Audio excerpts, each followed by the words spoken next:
Fresh Air production.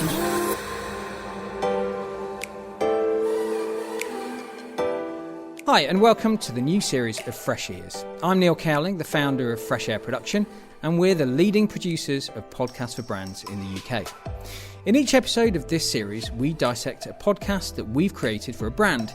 We sit down with the producer and the client to talk about things like why they wanted a podcast in the first place, how we decided on the format, how it all came together, and ultimately, how it was judged to be a success. Our recent episode also discussed our new partnership with Pacific Content to create a global centre for branded podcasts. Please do listen back to that for fascinating insights from the world's leading expert in this field. I'm talking about Steve Pratt from Pacific rather than me. We've had episodes with corporations large and small, but this time our client is one of the world's best known and best loved NGOs, WWF. Their podcast is called Call of the Wild, aimed at a young audience spread over 12 parts and hosted by actor, presenter and activist Kel Spellman. That's without even mentioning our first guest, who was a bit of a catch. As someone who has really led us up to this point, I would really love to hear kind of any top tips you'd have to impart to our listeners and to young people on what they can do to turn things around and make that change. Well, one of the simplest things that you should do if you get the chance, when you get the chance, is just actually to stop. Sit down. Don't move. Keep quiet. Wait 10 minutes. You'll be very surprised if something pretty interesting didn't happen within 10 minutes. You're doing that in a woodland. If you haven't done it, it's extraordinary. So why would WWF look to create a podcast to reach young audiences, and how did we go about it? Joining me to talk about this is Greg Armfield, Senior Producer at WWF UK, and Izzie Clarke, our brilliant Senior Producer here at Fresh Air. Also working on the podcast were Georgia Mills and Martin Points Roberts. So, Greg, let's start off from the client's point of view then. Why did you decide to make a podcast? Why was that the right choice of a piece of content for WWF? Good question. I think WWF typically is always looking for new ways to engage our audience. We typically lose touch with a younger audience. WWF is known around the world, but typically we engage a very young audience. We have a kind of a school ambassador scheme that we touch those kind of 5-6-year-olds up to kind of 12-13-year-olds. But then after that kind of age, we typically lose touch with those 16-year-olds up to kind of the 20-year-olds kind of age. So our director wanted us to kind of look at new ways of engaging these people.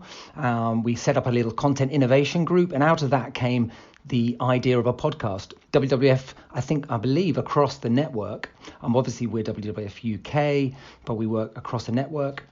We haven't done a podcast at all across the network. So this was kind of something very new for us. So it really was a kind of a new thing. We had no idea what we were doing. But that was the reason we kind of entered into the podcast world, was to see what we could do, to see if we could engage a kind of new audience that typically won't engage with WWF. And that's what we're for.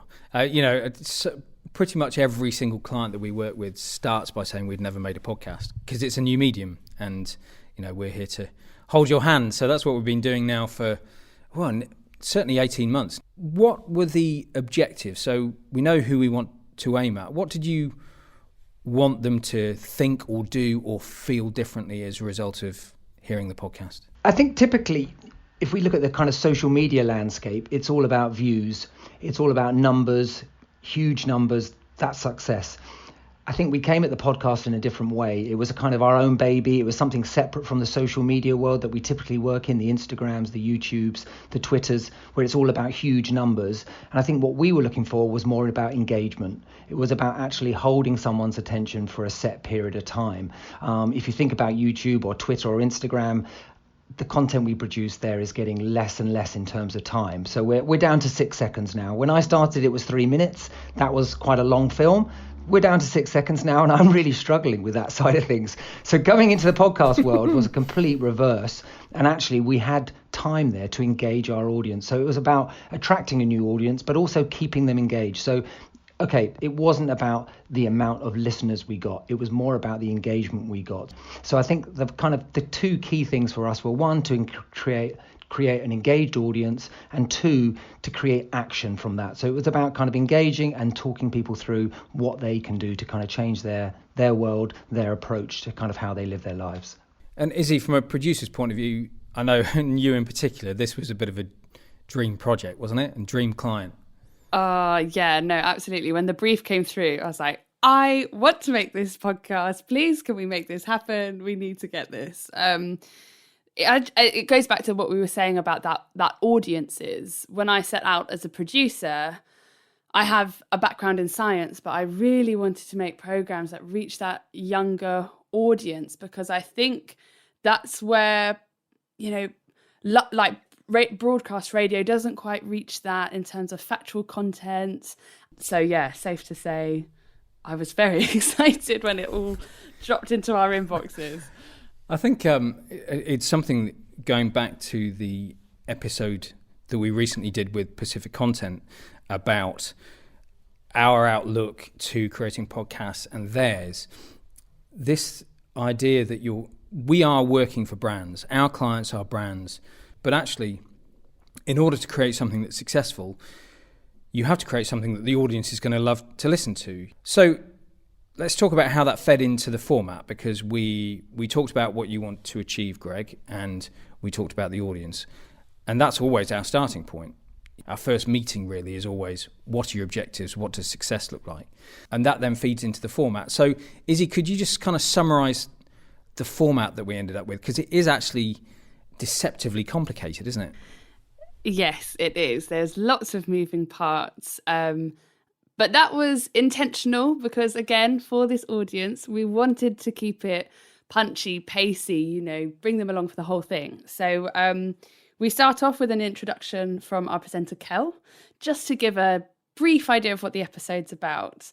But because this is factual content, there were going to be some terms that we knew our listeners might not understand, or there's a bit of scientific background to it. So we created something called an explainer, which is maybe a 2-minute piece that explains something quite core. So one that springs to mind is, what is the Paris Climate Agreement? So we have our explainer. And then we move on to an interview with one of the experts from WWF. That gets us sort of more into the science. What are the problems? What are the solutions? What are WWF working towards to help in that realm? And then after that, we really wanted to amplify the voices of those that are living through a changing world. So, for example, speaking to someone in Borneo who's been impacted by palm oil rainforest and deforestation.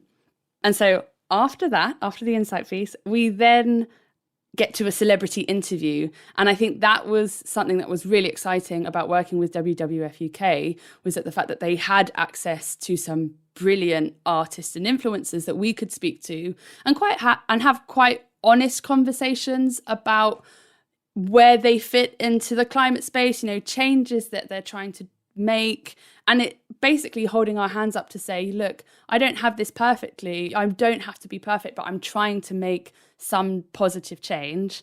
With all of that, I was kept very busy and making sure that you can squeeze all of that into about 25-30 minutes. During lockdown. Yeah, during lockdown, just to make it a little bit more tricky for you. It's funny because, we referenced Radio 1 quite a lot in terms of our approach, partly just because, there are very few other audio reference points for young people's programming.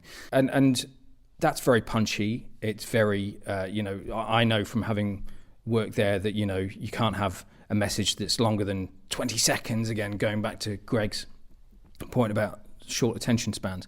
But it also feeds into the production technique, doesn't it? In the sound effects, the use of music, the sound design. So what did you as a producer do differently for this audience in that sense than you would for an older audience? We knew going into this that we wanted to have really quite a vibrant sound. We wanted it to be pacey, upbeat. So we worked to find an intro, an outro that did just that. Again, with the explainer, that was really heavily using sound effects to bring the listener along. For example, when we, in our food episode, we talked about, what is palm oil? Where does it come from? So we took the listener as if they were, opening up all of their cupboards in their kitchen, trying to find palm oil in their everyday objects. So whether that's a toaster popping up or unscrewing a peanut butter jar, like things like that, just to bring it to life. And then when we got into that format with lots of moving parts, that's where you hear the more upbeat, pacey music, just to move everything along and keep this audience engaged, because as we said, attention spans can be a bit shorter, so the help of music really moves that along. Greg, Izzie mentioned Kel just now, and we've not talked about Kel yet. He's our presenter. For those who don't know, Kel Spellman he's an actor, he's in Cold Feet, he's also been a Radio 1 presenter, he was a CBBC presenter. He's also a passionate advocate for the environment. He's central to all of this, isn't he? His tone, his style, his passion comes through. What was your relationship with Kel? Why did you choose him to be the presenter for this? Well, I've got something very interesting to tell you all. Kel is not the happy person we all know at 5 a.m. in the morning. I was recently on a seagrass shoot with him in Wales, where he attended as one of the ambassadors to a brilliant project we're doing in Wales, in Porthbyn Clyne. And I saw Kel at 5 a.m. in the morning, and he said to me for the first time ever, "Greg, this is the first time you're going to see me miserable ever. I am not a morning person." But outside of that 1 hour where he was miserable and I was laughing in his face because I could not believe that Kel Spellman has a down moment. I mean, I am also surprised by that as well. Yeah, it was an absolute shock as I walked along the beach with him at 5 a.m. to see his face really miserable. I thought, what's happened? And he was like, "No, just speak to my mum. She'll tell you I'm not good at this time." But it was great to see that, because it kind of leads on to why we chose Kel, because for the 23 hours outside of that 1 hour at 5 a.m, Kel is passionate, caring, just a wonderful human being, actually. He's fantastic. And obviously people know him from Radio 1, Cold Feet. But in terms of what he does for WWF, he's kind of one of the people we go to all the time, because he is so reliable. He's always there, and he speaks so well about the theme. So he knows so much. He's educated himself around the issues. So it's not like you're having to kind of teach him or kind of put words in his mouth. He can do that for you. So he was an obvious choice for us. One, he was great at it. Two, he was available. He's always made himself available to WWF. So he was a really obvious choice. And as you said, Neil and Izzie, he connects with the younger audience, but he also connects with an older audience. He connects with most people. I think it's easy to be cynical in this world and to kind of meet someone and think, "Oh, come on, they're just saying that." But after a while, you begin to meet Kel every time. He's the same. He's always that passionate. So he kind of fitted the bill perfectly. Yeah, and he comes along with such enthusiasm for whatever recording we're going to do. And again, he is informed. He always brought his own style to any scripts or list of questions that I would send him. And it's what myself and Georgia, the other producer, would call Kelifying. We'd send him a script, he'd take a look and then add his own little twist to things. And that's what it was all about, making it a bit more personal as well. That's why you want to bring someone who is informed and engaging and just really fun to be around to host a podcast like this. Because it doesn't feel like a lecture. It just feels like you're talking with friends. You're trying to find out what's the problems and sort of what are some of the good changes that you can make as well. And Kel does that all brilliantly. He's such the perfect benchmark for presenter and brand and podcast style. I just think with Kel, lots of brands don't have famous ambassadors. They don't have natural people who will host podcasts for them. And so we go and find people and, we find the right match, and they bring their own style and their own tone and their own skills to it, which is great. And there's all sorts of discussions to be had around having famous professional hosts. But when a brand has that connection with someone like Kel in the way that WWF does, the additional value you're getting is just immeasurable. And, everything down to he turned up to the wash-up meeting. I've never had that before, and probably never will again. Have the presenter of the podcast turn up and sit in a meeting room for 2 hours with, us and the marketing team and the social team and almost kind of hear himself being critiqued. I would encourage any brand to make best use of an ambassador like that. But the perfect match of presenter and brand and audience, I don't think I've ever come across that before. How much does he get involved in everything else that you do, Greg? And is it possible to quantify the value that he brings? Also, the sitting on the sofas, the appearance. He went on Blue Peter for us. He went on BBC Breakfast. Is it possible to sort of quantify the value that he brings in that sense? No, I don't think it is actually. I think our media team will always kind of quantify what the amount is in terms of financial kind of publicity Kel brings for us. So, during the kind of wash-up meeting when we talked around the kind of PR that Kel enabled us to do in kind of the BBC sofa, as you said, that, there is a value there. But in terms of kind of how he helps from a day-to-day perspective, no, it's not quantifiable. Kel is always attending events for us. He's in films, he presents. He helps endlessly, and he's a fantastic asset for WWF. And I can only reiterate what you said, Neil, that for any brand, if you've got a good ambassador who is really good at talking and kind of presenting and kind of being enthusiastic and being their natural self, it's really useful. I would thoroughly recommend using someone like that, because I think we've all become aware that on a podcast especially, if you get someone who is maybe well informed, knows their subject very well, but doesn't kind of come across that well or doesn't show that passion, it really loses something. And I think Kel has all of it. So we were very lucky to have him on board. Reflecting just now, Izzie, as you were going through the order and the format for the piece, you talked about up front, we talked about WWF and the work that they do, and we talked about the explainers and the background, and then it gets on to the celebrity interview at the end. Was that a deliberate idea to almost kind of put the vegetables first? You've sort of got to eat your greens and get the information out there, and then you've got the celebrity interview afterwards. Was that deliberate? Yeah, I love that analogy. It's absolutely that. We wanted people to learn from this, and so all of that had to come up front, basically, at the beginning. And then we rounded it off with the celebrity interviews, just so people would go away with as much information as possible. And I think that worked really well. And then having the celebrity involvement, I also think it allows to having the celebrities involved in the podcast, it allows them to have a longer form conversation with Kel, and it does what social media can't do. And they're allowed to be honest to say, look, I'm not doing this perfectly, but here are a few things that I'm trying. And then that will hopefully inspire listeners as well. Also, Kel was always brought out the best in them as well. So it never felt like an interview. It just felt like a nice, everyone roundtable chat, just talking about how to put the world to right.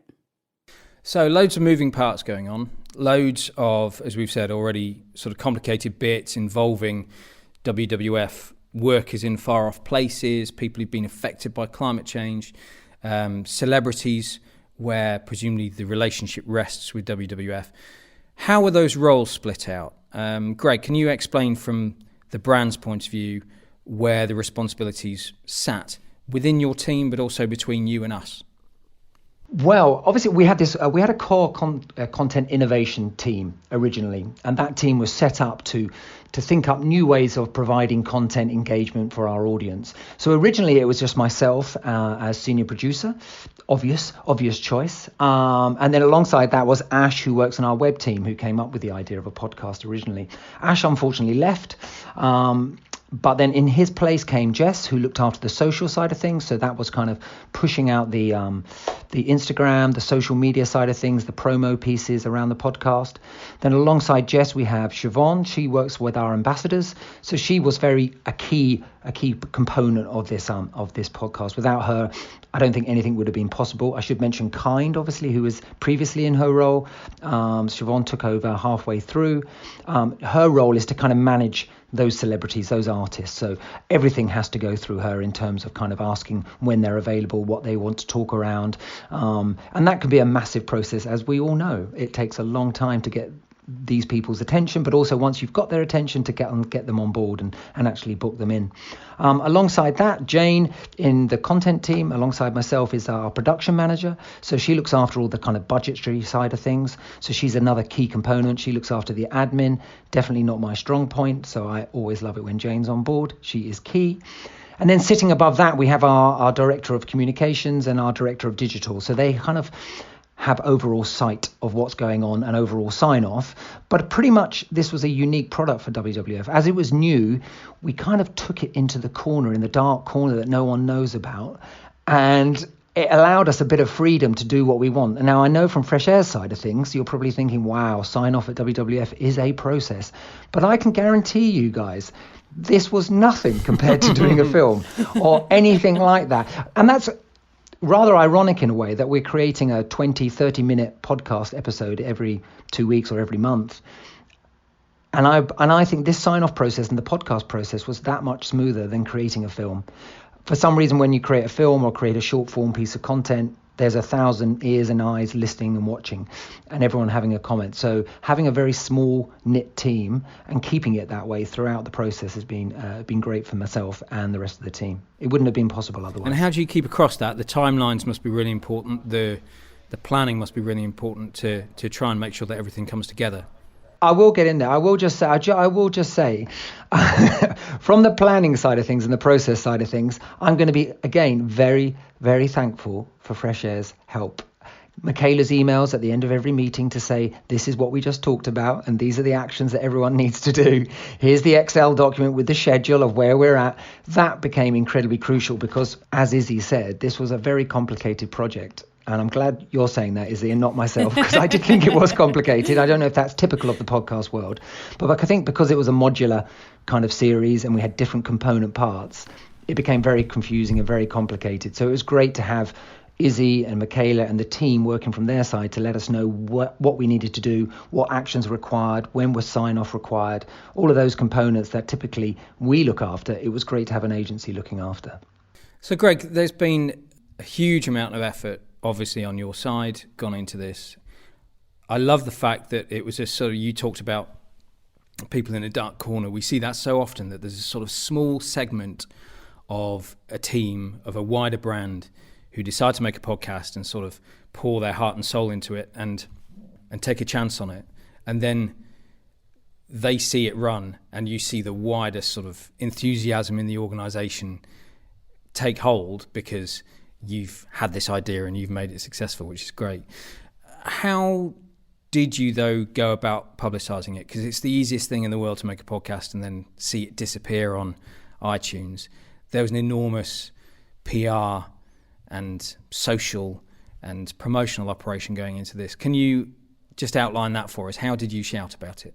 Well, I guess we had an agency on board, a PR agency. That was like one of our first things we had on board to kind of publicise, especially the first episode. Obviously, if you get Sir David Attenborough on your first episode, you're kind of on a winner anyway. But it's always good to shout even louder that you've got someone like that on board. So we had our PR agency on board, Carver, who were fantastic. I think, like yourselves, maybe they were very happy to work with WWF. It's a great brand to work alongside. It's got good recognition around the world. So they did fantastic work for us. They kind of promoted the Sir David Attenborough episode. They got Kel onto the BBC sofa. Outside of that, obviously, our social team, Jess Murray from our team, who was looking after that side of things. We obviously worked closely with yourselves to produce the kind of the audio files, audiograms. Yeah. Am I right in saying that? Yeah. God, I'm learning, Izzie. I'm learning. What is this audio thing? Much more a visual. I am a much more a visual person. I do not mind saying that before this was the first thing I've ever done in podcasts ever. I'm much more visual. Have we converted you, Greg? Photography and film. So, you have converted me to a point. I do love visuals. I do love films. I do love photography, but I am definitely converted to podcast now. I think it's definitely a new way of engaging people. And I think it's shown amongst our organisation how much enthusiasm there has been. So not just externally promoting through our media team, through our agency, through our social channels, but also internally we have kind of weekly roundups of the content we're producing. We have kind of sites that people can access so they can see what we're producing on a daily basis. And that has had really great pickup from our organisation. So we have 300 people in the organisation at the UK office. We've had a massive response to the podcast. I can tell there's been a massive response, so I'm getting emails now weekly suggesting new episodes, some of them awful, some of them really good. So we have to collate those for Series 2. Hopefully we'll drop most of them. But also from the network worldwide. WWF operates in 100 countries. We've got 5,000 staff. I've had numerous emails from our international colleagues, who I believe have been in touch with you guys about podcasts. We've had contact with WWF Sweden, WWF Brazil, WWF Australia, all around the podcast, how they came across it, how they want to do a podcast, and what are the lessons to be learnt. So it's been a fantastic process just on that side of things. So I think that's why it's worked so well for us, and our director's so happy to kind of move forward to a second series, because he can see there's a swelling of support around the organisation, but also wider in terms of externally. So it's been great. That's brilliant to hear, and that internal momentum is so powerful. We see it so often. As you say, that's that pattern of people getting in touch from across the organisation saying, oh, I've got a great idea for a podcast episode, even if, as you say, they're not always great. It's brilliant to hear that that's happening. So internally, big success. When we come to the end of a podcast, we always get together with a brand. We have a wash-up session. We talk about the demographics through Spotify, the listen-through rate through iTunes. It's not as granular as you'd get from a standard sort of traditional digital campaign, but it's we sort of tie all the data together that we can and present it to you. So Greg, from your point of view, what stats are most useful, most powerful in justifying the investment and, as you say, looking towards a Series 2? Well, I think when we started this podcast, one of the big things we wanted to do was engage our listeners. As we've said before, with films, typically very short films, you're not really engaging people for that long. It's they're not staying with you for that long. So the podcast was a real opportunity to do that. So that wash-up meeting that you mentioned, it kind of became apparent that we've had over 535 days of listens there. That equates to kind of 12,836 hours, I believe, of total time of listens. And that for us is a great stat to put in front of our chief executive to say, look, we've had people listening for this length of time over this many days. That's a great stat. And as you said, with podcasts, we're not as possible to kind of go as granular as it is maybe with social media, with some of the films we create. And I think we quite like that. I think it's quite old-fashioned, can I say that? In terms of what access you have to what data. It means that people can't analyze it too much. We can't have our chief executive or our director saying, I want to know this, this, and this. What we can give them is the big overall stats. And sometimes that's what people need to see, are the big stats that kind of says to them, yeah, we're getting an engaged audience here. This is what we want. We know it's going to build over time. This is the first series. Let's move on to the second series and where we go to from there. And actually, let's look long term. So where are we going to be in 5 years? How much are we going to improve? How much listens are we going to have then? How many days worth of listens are we going to have? So I think that for us was a kind of key element for this. It was kind of what is our engaged audience? How long are they listening for? And as you said previously, a podcast allows you the opportunity to talk about something in depth. And WWF has a lot to say about a lot of things in depth. And films and social media don't allow us to do that. The podcast does. I love that headline stat. It's something, if anyone's interested in how we do it, it's really, really simple. It's the number of listens multiplied by the average listening time.